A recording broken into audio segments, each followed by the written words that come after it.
जम्मू कश्मीर से एक अरब इन्फ्लुएंसर अमजद ताहा की पोस्ट करदा वीडियो बहुत ज़्यादा वायरल हो रही है, जिसमें वो जम्मू कश्मीर की तारीफ करते हुए कह रहे हैं ना ये स्विट्ज़रलैंड है, ना ऑस्ट्रेलिया, ये कश्मीर है, ये इंडिया है।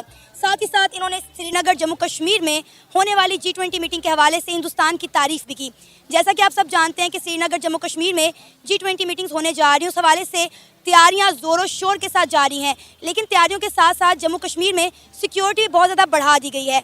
तो इसी मुद्दों पर आज हम बात करेंगे पाकिस्तान के अवाम से। तो आइए चलिए हमारे साथ। अस्सलाम वालेकुम। वालेकुम अस्सलाम। सर, आपका नाम?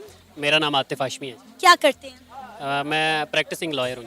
अच्छा, ज़बरदस्त, माशाल्लाह। सर, एक अरबी इन्फ्लुएंसर हैं अमजद ताहा, उन्होंने रिसेंटली जम्मू कश्मीर का दौरा किया है और उन्होंने जम्मू कश्मीर की बड़ी तारीफ़ें की। उन्होंने कहा ये स्विट्ज़रलैंड नहीं है, ये ऑस्ट्रेलिया नहीं है, ये कश्मीर है, ये इंडिया है। और उन्होंने इंडिया के प्राइम मिनिस्टर नरेंद्र मोदी को बहुत सराहा है कि वो G20 की मीटिंग जो है श्रीनगर जम्मू कश्मीर में हेल्ड कर रहे हैं। क्या कहेंगे आप अमजद ताहा की स्टेटमेंट पर, और जिस तरह उन्होंने जम्मू कश्मीर की तारीफ़ें की, उनकी खूबसूरती की तारीफ़ें की और G20 के हवाले से नरेंद्र मोदी को सराहा?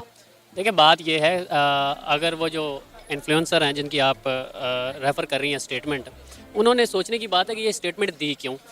उन्होंने इसलिए दी, देखिए इंडिया जो है वो 1 अरब की आबादी है, बहुत बड़ी मंडी है यूरोप के लिए, अमेरिका के लिए, जो अपनी आजकल लोगों के मफादात जो है वो इकॉनमी से जुड़े हैं। आपके मुल्क में जो है, आप जितना सऊदीया की तरफ आपका झुकाव है, जितना आपका अमारात की तरफ झुकाव है, तो पहले तो आपको जो बड़ी ताकतें थी वो आपको ग़ुलाम समझती थी। अब जो है वो अमारात और सऊदी अरबिया जो है ये भी आपको अपना ग़ुलाम समझता है। तो बेसिकली आपकी अंदरूनी लड़ाइयाँ इतनी हैं कि अब आप कश्मीर का मुकदमा आलमोस्ट हार चुके हैं। आप जितना मर्जी रौला डालते रहें कि हम इखलाकी हमायत जारी रखेंगे और हम ये कर देंगे, वो कर देंगे, हमारा असूली मौक़िफ़ है। असूली मौक़िफ़ गया तेल लेने। आपकी इकॉनमी इस काबिल नहीं है। अब आज ही आपने देखा कि आज ही जो वज़ारत ख़ज़ाना है उनकी ये स्टेटमेंट आई कि जो सरकारी मुलाजमीन हैं हमारे, उनके जो इंक्रीमेंट्स हैं वो भी IMF का बजट हम देंगे और वो अप्रूव करेंगे तो फिर हम आगे बढ़ेंगे। तो फिर आपको जो अरब ममालिक हैं और जो यूरोपियन कंट्रीज़ हैं वो क्यों आपकी हमायत करेंगे? मतलब आपकी तो अपनी लड़ाइयाँ नहीं ख़त्म हो रही। मतलब इंडिया जो है वो टेक्नोलॉजी में बहुत आगे हमसे निकल गया। इंडिया जो है उसने मतलब अब हाइब्रिड गाड़ियाँ अपनी, उसकी जो है मोटर व्हीकल इंडस्ट्री जो है वो इतनी स्ट्रॉन्ग हो गई है। गूगल्स ने अपना जो है ऑफिस वहाँ पे खोल लिए हैं, हर चीज़। तो वो मंडी है एक। देखें, ये दुनिया मफादात की है, इंडिया के मफादात हैं। G20 की अगर हम बात करें तो G20 मीटिंग को लेकर जितनी ज़ोरों शोर से तैयारियां इंडिया में हो रही हैं, इंडिया ने वहाँ पे सिक्योरिटी भी बहुत ज़्यादा बढ़ा दिया है। क्योंकि आपको पता है कि G20 मीटिंग को लेकर इंडिया को बहुत ज़्यादा थ्रेट्स मिल रहे हैं, बहुत ज़्यादा धमकियाँ दी जा रही हैं। देखें, सिक्योरिटी तो उन्होंने बढ़ा दी है, लेकिन अमलन जो है अब जम्मू कश्मीर जो है चूँकि इंडिया के पास है तो वो जितनी मर्जी सिक्योरिटी बढ़ा ले। नंबर 2 ये कि जितनी भी हमारी वहाँ पे जहादी तंजीमें थी जो कश्मीर की अपनी थी, ठीक है, उनको अखलाकी सपोर्ट जो है वो पाकिस्तान से हासिल थी, वो ख़त्म होगी मुशर्रफ के ज़माने में। तो इंडिया जो अब जम्मू कश्मीर जो है वो अमलन जो है वो हिस्सा है। अब जितनी भी अंदर जम्मू कश्मीर के अंदर जो जितनी कह लें कि उनको अपोजिशन मिल रही है या रेजिस्टेंस हो रही है, वो लोकल लोग कर रहे हैं, तो उनके बेचारों के पास तो कुछ है नहीं कहने को। बहरहाल इंडिया तो इसको ऐसे ही शो करेगा कि हमें वहाँ पर बहुत ज़्यादा थ्रेट है, और कोई बाइद नहीं है कि वो छोटा मोटा एक हमला करवा के कहे कि जी देखें जी, चूँकि G20 के ममालिक वहाँ पे होंगे। चाइना ने तो खैर जाने से इनकार कर दिया है, लेकिन बाकी तो जो भी ममालिक आएंगे, अगर वहाँ पे कोई मसला होता है तो उन सब की हमदर्दियाँ डेफिनेटली इंडिया के साथ होंगी। तो सर, पाकिस्तान ने भी तो वहाँ जाकर इंडिया को धमकी दे दी है ना। बिलावल भुट्टो जरदारी ने कहा है कि अगर इंडिया ने G20 मीटिंग जो है वो जम्मू कश्मीर श्रीनगर में करवाई तो वक्त आने पर हम इंडिया को ऐसा करारा जवाब देंगे कि इंडिया याद रखेगा। ये तो हम 47 से सुन रहे हैं। जब हमने आधा कश्मीर लिया था तब से हम सुन रहे हैं कि हम कश्मीर की तरफ देखने, कश्मीर पाकिस्तान की शाहरग है और पाकिस्तान की तरफ जिसने देखा उसकी आंखें निकाल देंगे, और वक्त आने पे हम ये कर देंगे, वक्त आने पे हम वो कर देंगे। वक्त आने पे ये पाँव पकड़ लेते हैं। अब देखें, ये वही बिलावल भुट्टो जरदारी हैं, वो हमारे जो है वज़ीर ख़ारजा हैं। मैं सिर्फ इतना कहूँगा कि आज से 1 साल पहले वो कहते थे कि इंडिया ने मेरी हेड मनी रखी हुई है, मुझे कत्ल करने के लिए उन्होंने इनाम रखा हुआ है, और अभी वो इंडिया गए हैं। जबकि इमरान खान का मौक़िफ़ ये था कि जब तक पुराना स्टेटस जो है जम्मू कश्मीर का बहाल नहीं किया जाता, हम किसी तरह की कोई ताल्लुकात या ट्रेड इंडिया से नहीं करेंगे। तो वक्त आने की कोई बात नहीं। जो कहते हैं लड़ाई के बाद जो मुक्का या जो चपेड़ याद आए ना, वो अपने मुंह पे मारनी चाहिए। तो आपको वहाँ पे खड़े होकर जो बात करनी थी वो आपने अभी करनी थी। वक्त आने पे, वक्त कब आएगा आप बताएं मुझे, वक्त कब आएगा?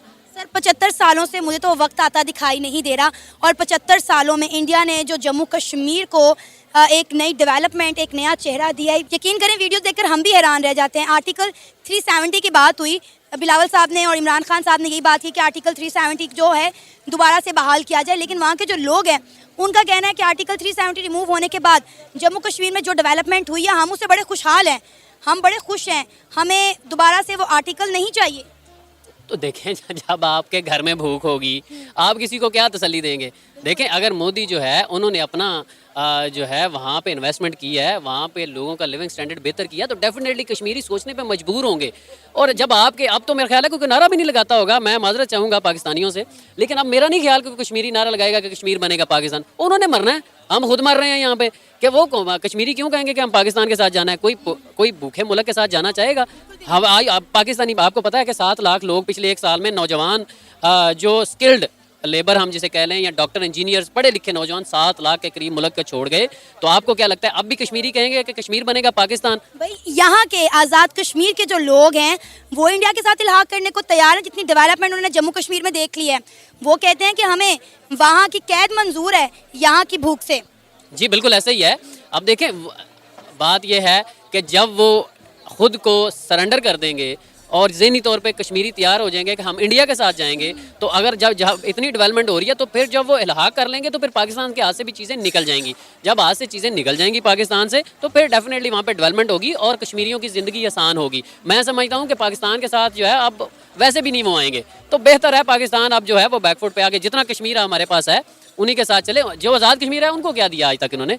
मतलब उनको तो अपनी गवर्नमेंट सेलेक्ट करने का हक नहीं है, जो सिटिंग गवर्नमेंट होती है उसके साथ उन्होंने जाना होता है ताकि हमें कुछ बजट मिल जाए। कितनी डेवलपमेंट किया आपने आज़ाद कश्मीर में, लेकिन जम्मू कश्मीर में जो किया उसका कंपैरिजन कर लें। बीइंग अ पाकिस्तानी मैं ये तो कह सकता हूँ, कायदे आज़म ने कहा था, मेरे बानी पाकिस्तान ने कहा था कि कश्मीर जो है वो पाकिस्तान की शारक है, लेकिन अनफॉर्चुनेटली उसके बाद जो लोग आए हैं उन्होंने कायदे आज़म की उस बात की ना लाज रखी है ना उसको सीरियसली लिया है। उन्होंने बस जो है ना दुनिया को दिखाने के लिए और दुनिया से फंडिंग बटोरने के लिए और लोगों से फंडिंग लेने के लिए, हमदर्दियों के लिए ये स्टांस रखा, लेकिन अमली तौर पे 47 से लेके आज 2023 तक किसी भी हुक्मरान ने कश्मीर की पॉलिसी को सीरियसली नहीं बनाया और कश्मीर के हवाले से सीरियस इक़दाम नहीं करे, जिसकी वजह से आज जम्मू कश्मीर के लोग जो हैं वो ये सोचने पर मजबूर हैं कि हम जो है इंडिया के साथ चले जाएं, क्योंकि यहाँ डेवलपमेंट तभी होगी जब हम एक खुशहाल मुल्क के साथ जाएंगे। एक जो लुटा पुटा मुल्क है जिसमें आज तक यही डिसाइड नहीं हुआ कि इलेक्शन कब होने हैं, और आपकी सबसे बड़ी अदालत ये कह रही है कि इलेक्शन कराएं और मुंतहब लोग जो हैं, जो अवामी मैंडेट के हामिल लोग जो हैं वो पॉलिसीज़ बनाएं, लेकिन आप सुप्रीम कोर्ट का हुक्म नहीं मान रहे, तो वो ये लोग सोचने पर मजबूर हैं कि हम इस भूखे नंगे मुल्क के साथ जाके करेंगे भी क्या। अच्छा सर, एज अ पाकिस्तानी आप क्या कहते हैं कि G20 मीटिंग जम्मू कश्मीर श्रीनगर में होनी चाहिए या नहीं? देखिए, अगर तो मैं पाकिस्तानी बन के सोचूं तो मैं कहूँगा नहीं होनी चाहिए, लेकिन पाकिस्तानी एक अलग चीज़ है। आप ग्राउंड रियलिटीज़ को समझें, ग्राउंड रियलिटीज़ को समझते हुए आप ये देखें कि इंडिया ने वहाँ पे काम किया है, इंडिया ने वहाँ पे डेवलपमेंट की है। तो इंडिया अगर देखें, इंडिया ने बगैर सोचे समझे G20 की मीटिंग वहाँ पे नहीं रखी।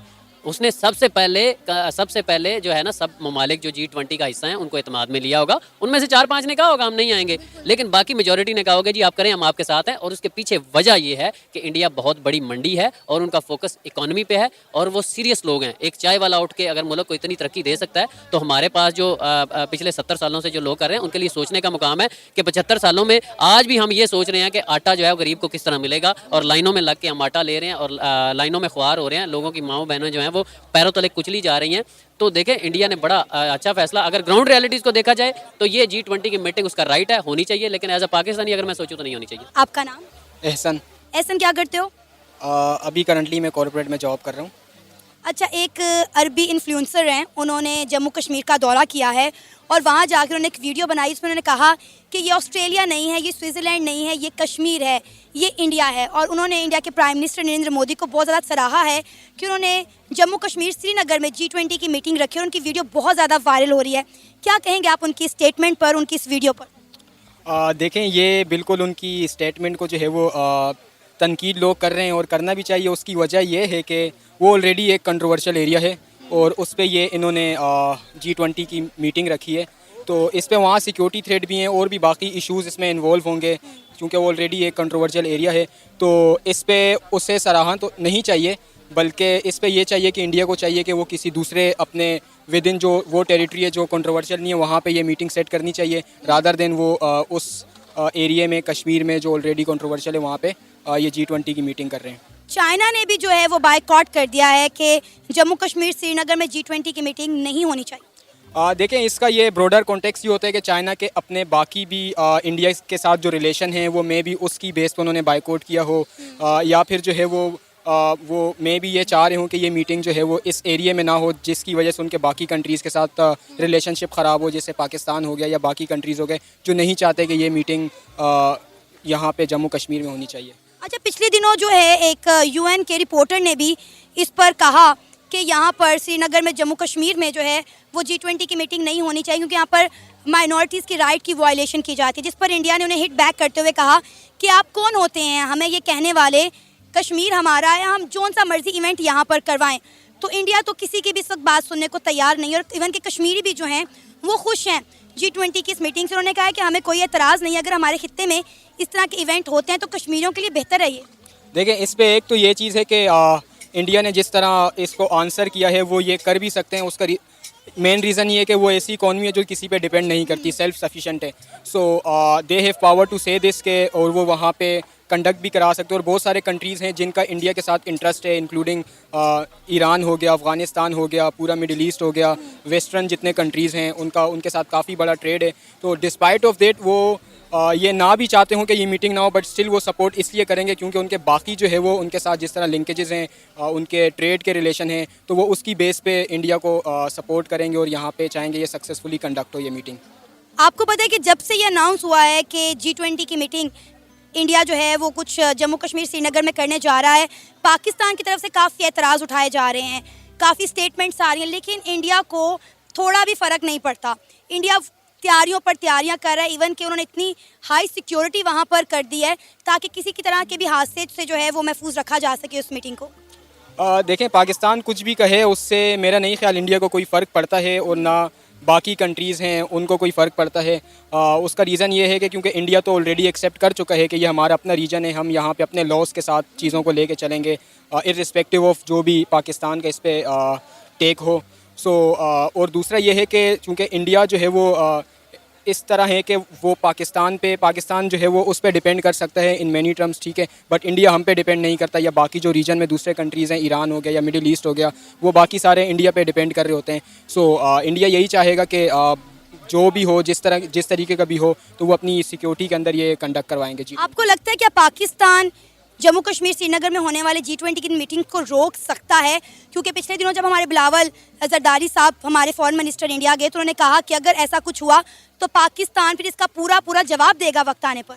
नहीं, जवाब नहीं देगा, और देना भी नहीं चाहिए, क्योंकि इसलिए नहीं देना चाहिए, अभी बाकी इंटरनल हमारे इतने इश्यूज़ हैं। अगर हम इंडिया से इस चीज़ पे भी कन्फ्रंट कर लेते हैं तो चीज़ें जो है वो काफ़ी इस पर ख़राब हो सकती हैं। अभी इंडिया ने बहुत ज़्यादा सिक्योरिटी वहाँ पर बढ़ा दी है, जितनी ज़ोरों शोर से G20 को लेकर जम्मू कश्मीर में तैयारियां और यहाँ सिक्योरिटी भी उतनी ज़्यादा बढ़ चुकी हुई है। अल्लाह ना करे अगर G20 के दरमियान कोई हादसा पेश आ जाता है तो आपको नहीं लगता कि उसका नाम पाकिस्तान पर लगाया जाएगा, क्योंकि पाकिस्तान ऑलरेडी उन्हें थ्रेट कर चुका हुआ है? देखें, ये तो अब कह नहीं सकते, क्योंकि जब तक वो मीटिंग या G20 कंडक्ट नहीं होता, पहले तो इंडिया की पूरी कोशिश है, और दिस इज़ क्वाइट पॉसिबल वो सक्सेसफुली इसको कर लें, क्योंकि इंडिया कोई छोटा कंट्री नहीं है और G20 कोई छोटी मीटिंग नहीं है, उसमें दुनिया की 20 बड़ी इकॉनमीज़ जो हैं वो इन्वॉल्व हैं।